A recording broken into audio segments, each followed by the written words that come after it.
Hello, I'm Mihail Fedotov, and I am a lecturer in the School of Digital Technologies at Tallinn University, Estonia. In this short talk, I will introduce a little pet project my colleague Martin Silouts and I have been working on, looking into the use of formal idea generation techniques in game design courses. Let me briefly introduce the background for this study. Martin and I teach in a master's program on learning game design, in addition offering bachelor level and continuing education courses on game design and gamification. We like to structure many of our courses as group projects, which start, much like a hackathon, by students pitching their ideas and then forming teams around the more popular ones and developing them into a game concept or prototype, developing on the scope of the particular course. The challenge with that approach is that student-generated ideas can often be a mixed bag, so it's not unusual to start with derivative or confusing ideas which can be difficult to develop later in the course. This problem seems to be quite common in games education, as evidenced by a study by Jose Zagal, which discusses a similar issue in both North American and Japanese game programs, where students often try to replicate their favorite games rather than produce something innovative and adequate for the scope of the course. A solution for this challenge could lie in introducing idea generation or ideation techniques in game design courses before asking students to think of and pitch their own game ideas. The added benefit of this approach is that, as Anna-Kaisa Kiltima pointed out, ideation is an equally useful skill for game professionals, which is what many of the students in game courses aspire to become. But with a wealth of approaches to choose from, what specific ideation techniques should we be teaching? Having pondered that question for a while, we decided we would start by teaching two different techniques and compare the results. One of the techniques we opted for is SCAMPER, a universal problem-solving and ideation technique that involves modifying ideas based on a set of verbs, which SCAMPER is the acronym for.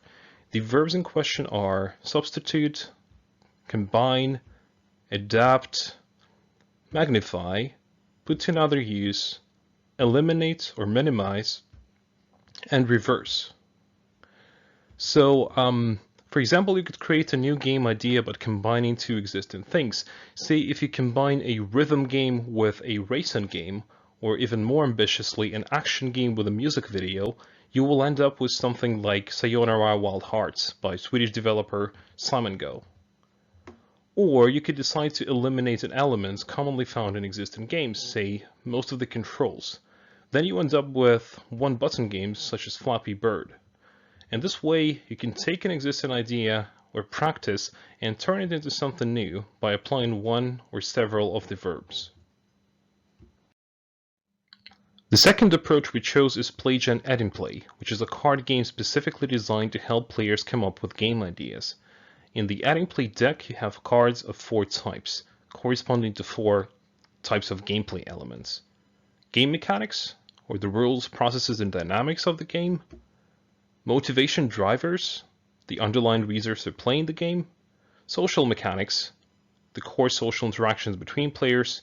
And victory conditions, or how do you win the game. By picking a card or several cards of each type at random, you end up with a set of prompts that can be a starting point you could use to flesh out a game idea. We decided to try these two approaches because of how different they are. One is a universal technique and the other one is specifically created for use in game design. One is based on existing ideas, while the other aims to provide unique prompts for completely new ones. We decided we would split our students in groups, introducing SCAMPER to some and PlayGen Add and Play to others, and see which technique they would find more enjoyable, easy to use, and productive. In order to determine that, we designed a 1-hour workshop which we would run as part of our game design courses before asking students to pick ideas and form teams. In the first 5 minutes, we spent the time explaining the technique and the structure of the workshop. Participants were also grouped semi-randomly. Some participants wanted to stay in the same group, which we accommodated.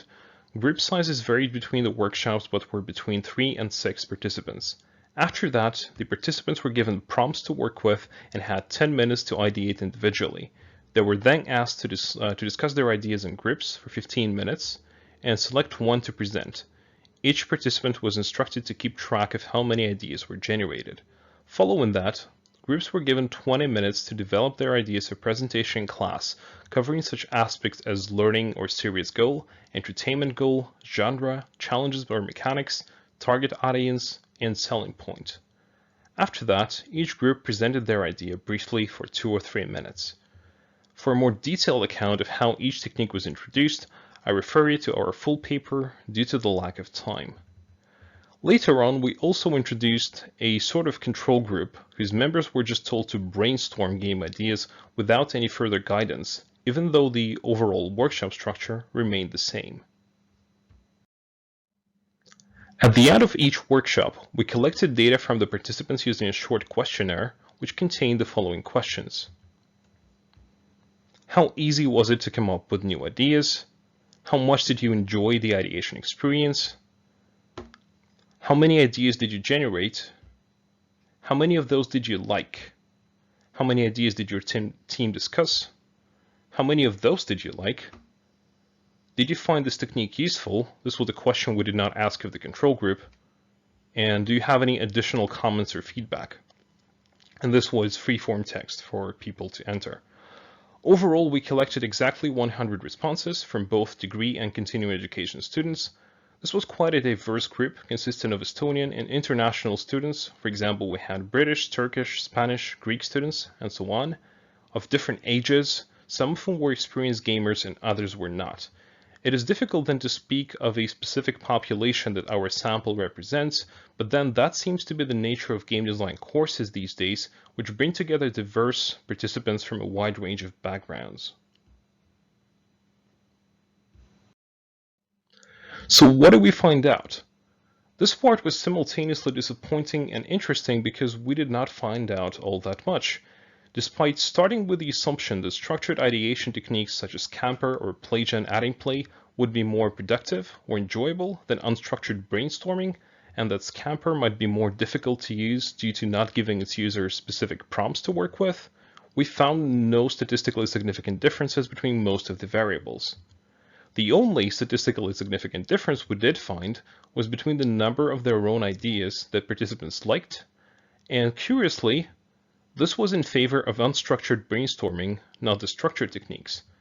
This may relate to the fact that participants in the PlayGen and SCAMPER groups were constrained by the prompts and procedures of these structured techniques, whereas the brainstorming group was free to ideate without these constraints. Additionally, it's possible that the respondents in the brainstorming group were relying on pre-existing ideas that they had already grown attached to.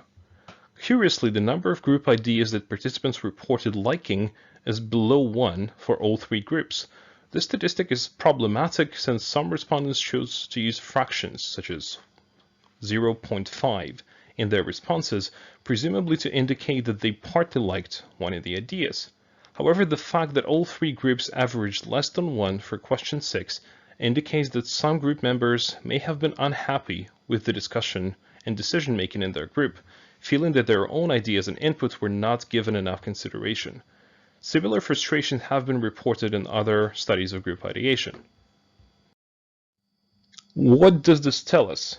Mostly that our initial premise for the study was flawed. For example, we did not realize how problematic counting ideas is because it's not clear what constitutes a separate idea.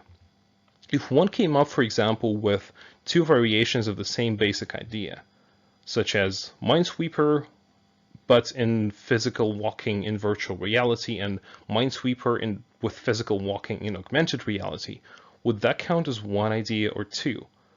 For lack of time, we didn't give participants any guidance on that, meaning that their approaches likely differed. Some people also spend a long time developing 1 or 2 ideas, while others continue to produce new ideas without thinking deeply about any of them. An additional challenge lies in the fact that our participants come from different backgrounds and had had different exposure to games and game design. So some would have found the exercise more challenging than others, and that is what the free-form feedback illustrates. A basic flaw we didn't realize or notice until we started doing the workshops is that the ideation techniques we selected are themselves largely incommensurate. Adding play gives its users a set of specific prompts to work with, whereas SCAMPER is much more open-ended and requires more initial cognitive effort and more time. Several groups in the Playsian workshops did not, in fact, use the full 10 minutes allocated for individual ideation and jumped to group discussion instead, which suggests that the prompts created by the cards made the initial ideation much faster. We also focused on quantitative data, paying little attention to the ideas themselves. This was, at the beginning, a deliberate choice. In line with the other papers we'd seen in ideation, we were reluctant to use some kind of expert evaluation and wanted to rely on participants' own impressions. But in retrospect, we could have still asked participants not just how many ideas they liked, but what they liked about them. On an anecdotal level, we did notice a difference between the ideas generated using SCAMPER and adding play.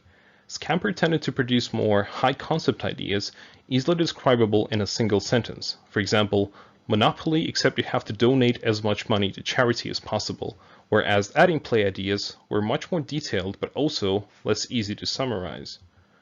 The fact that we relied on several facilitators, each with their own presentation and teaching style, with some imposing the time limit more strictly than others, also meant that the facilitators' personalities may have affected participants' impressions of the workshops. The 60-minute time limit we stuck to also presented a challenge, meaning it was difficult to give participants more guidance or collect more detailed feedback, but that was as much as we could afford to spend in the context of our courses. Our next step would then be to move beyond the simplistic assumptions we started with, such as ideas can just be counted, participants' self-evaluation of ideas can be compared across different techniques, and so on. We could also try to add more of a qualitative focus to our study, and considering the limited time we have in the context of our workshops, there are several things we're exploring, such as collecting feedback from facilitators rather than students, recording the idea pitches and analyzing them later, and conducting participant observation in the ideation groups. By this point, the more observant viewers may have noticed the fact that there was no explicit mention of game jams in the title or the content of the presentation and have started questioning why this paper is presented as part of this conference. That is a valid question raised in fact by one of our reviewers, which I only have limited time to answer. First, ideation techniques are equally used in the context of game jams and hackathons. Second, a short project-based game design course shares many similarities with a game creation event. And third, we are considering collecting additional data from participants in game jams in Tallinn. We hope to present our results in a future ICGJ conference, so stay tuned. Thank you for your attention. Your questions and feedback would be much appreciated.